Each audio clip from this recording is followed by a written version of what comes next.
That's Mike, Custom Cruisers. Okay, we've got here an Evo Airtail suspension kit 305101. Now, you obviously get the compressor, you get all your leads and everything, and this will go off to your air shocks. Get full instructions with it as well.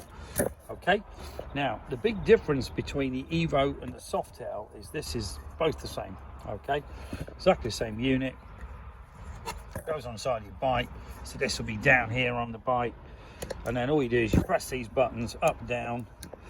Okay, sorry, compressor on, up and down. Okay, well, you don't even need to press that at all, but that's down, that's up. Okay, now the difference is an Evo, these holes are in a different position.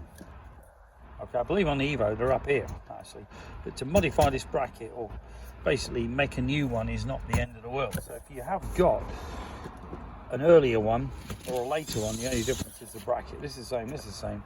The only difference is this. Okay, so to modify this is a piece of cake. You basically get your compressor, line it up, and then obviously you can work out where it's got to go. Okay, and that concludes how to do it. We've also got the handlebar mount ones on offer. Okay, and we've also got, that's basically a handlebar mount one, and it's got like bits that light up that show you how much air is in it, the pressure, etc.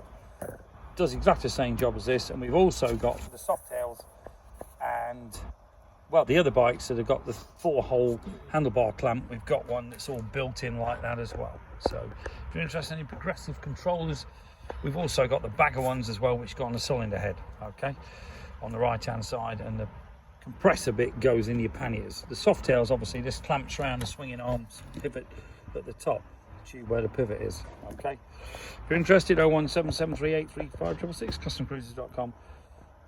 Best bet is to email sales@customcruisers.com. The new site is custom-cruisers.myshopify.com. Bit of a mouthful, but that will become customcruisers.com eventually. Thank you.